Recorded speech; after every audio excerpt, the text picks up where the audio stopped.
Team India test specialist Telugu తేజం హనుమ విహారీ చేసిన ఆరోపణలు ఏపీలో రాజకీయ మలుపును తీసుకొస్తున్నాయి. ఆంధ్ర క్రికెట్ అసోసియేషన్కి ఆయన గుడ్ బై చెప్పడం ఇప్పుడు ఏపీ పాలిటిక్స్ను ఊపేస్తోంది. నా జీవితంలో ఆంధ్రాకి ఆడను అంటూ విహారీ సోషల్ మీడియాలో పోస్ట్ చేశారు. ఇప్పుడు ఇవే వ్యాఖ్యలు ఏపీలో మాటల మంటకు దారితీశాయి.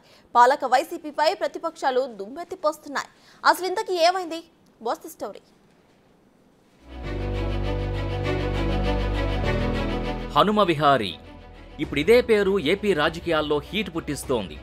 ఒక క్రికెటర్ ఏపీ పాలిటిక్స్ను షేక్ చేస్తున్నాడు. ఒకే ఒక్క పోస్టుతో రాష్ట్రంలో జెంటిల్మెన్ గేమ్ కాస్త పొలిటికల్ గేమ్గా మారింది. ఇన్నాళ్లుగా తనలో ఉన్న బాధని ఇలా వ్యక్తం చేశాడో లేదో అంతే, ఇక రాజకీయం రంజుగా మారింది. ఆయన ఇలా పోస్ట్ పెట్టడంతోనే ప్రతిపక్షాలకి పెద్ద ఆయుధం దొరికినంత పనైంది. ఇదే అదనుగా వైసీపీ సర్కారుపై బాణాలెక్కుపెట్టారు ప్రతిపక్ష నేతలు. హనుమ విహారీ 7 ఏళ్లుగా ఆంధ్ర రంజీ జట్టుకు కెప్టెన్గా వ్యవహరిస్తున్నారు. ఈ సీజన్లో బెంగాల్తో ఆంధ్ర జట్టు మొదటి మ్యాచ్ ఆడింది. ఆ సందర్భంగా 17వ ఆటగాడిగా ఉన్న కేఎన్ పృథ్వీరాజుని కెప్టెన్ విహారీ మందలించారు. ఇంకంతే, పృథ్వీరాజ్ తండ్రి నరసింహాచారికి చిర్రెత్తుకొచ్చింది. ఆంధ్ర క్రికెట్ అసోసియేషన్కి ఫిర్యాదు చేయడంతో మొదటి మ్యాచ్ తర్వాత విహారీని కెప్టెన్సీ నుంచి తీసేశారు.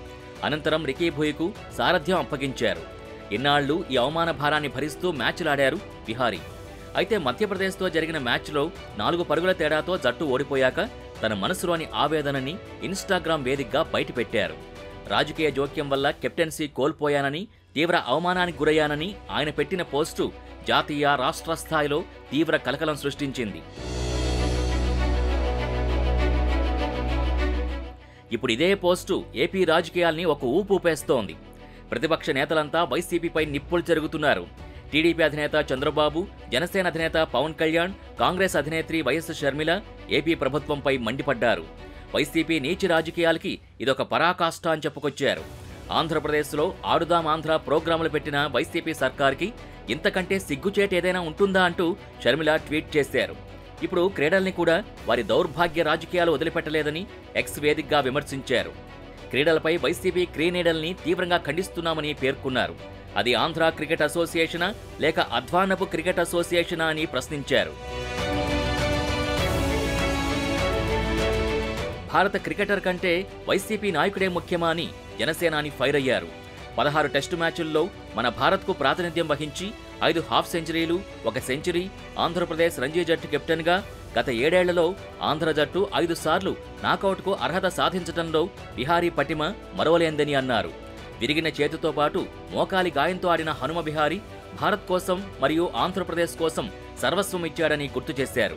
కానీ ఈరోజు వైసీపీ కార్పొరేటర్ కారణంగానే ఆంధ్ర క్రికెట్ అసోసియేషన్కి విహారీ రాజీనామా చేయాల్సి వచ్చిందని ఆరోపించారు. మన ఆంధ్ర క్రికెట్ అసోసియేషన్ తరపున భారత cricketer and Andhra Pradesh Ranji team captain కంటే క్రికెట్ బ్యాక్గ్రౌండ్ లేని స్థానిక వైసీపీ రాజకీయ నాయకుడు చాలా విలువైన వ్యక్తిగా మారడం ఎంతో అవమానమని ఆవేదన వ్యక్తం చేశారు. వైఎస్ఆర్సీపీ ప్రతీకార రాజకీయాలకు ఆంధ్ర క్రికెట్ సంఘం కూడా లొంగిపోవడం సిగ్గుచేటని టీడీపీ అధినేత చంద్రబాబు ధ్వజమెత్తారు. ఒక అద్భుతమైన భారత అంతర్జాతీయ క్రికెటర్ ఇక ఆంధ్రప్రదేశ్ తరపున ఎన్నటికీ ఆడనని ప్రమాణం చేసే స్థాయికి టార్గెట్ చేయబడ్డాడని విరుచుకుపడ్డారు. నిబ్బరంగా ఉండాలంటూ విహారీకి చంద్రబాబు ధైర్యం చెప్పారు. ఈ అన్యాయమైన చర్యలు ఆంధ్రప్రదేశ్ ప్రజల నిజమైన స్ఫూర్తిని ఏమాత్రం ప్రతిబింబించవు అన్నారు. జాతీయ స్థాయిలోనూ విహారీకి మద్దతు లభిస్తోంది. పలువురు క్రికెటర్లు కూడా హనుమకు జరిగిన అన్యాయంపై గళమెత్తారు. మరోవైపు ఆంధ్ర క్రికెట్ అసోసియేషన్ మాత్రం ఈ వ్యవహారంపై బాధితుడైన అతని మీదే విచారణకు సిద్ధమవుతోంది. విహారీ అసభ్య భాషా ప్రవర్తనపై జట్టు సభ్యులు, సహాయ సిబ్బంది, ఏసీఏ పాలకుల నుంచి ఫిర్యాదులొచ్చాయి. వీటిపై ఏసీఏ పూర్తిస్థాయి విచారణ చేపడుతుందని ఏసీఏ ఓ ప్రకటనలో పేర్కొంది. దీంతో ఈ ఇష్యూ ఇంకా ఎంతవరకు వెడుతుందనే దానిపై ఉత్కంఠ నెలకొంది. ఓవైపు ప్రతిపక్షాల మద్దతు, మరోవైపు పాలకపక్షం కఠిన వైఖరితో ఈ వ్యవహారం ఎంతవరకు వెళుతుందనే దానిపై ఆసక్తి నెలకొంది.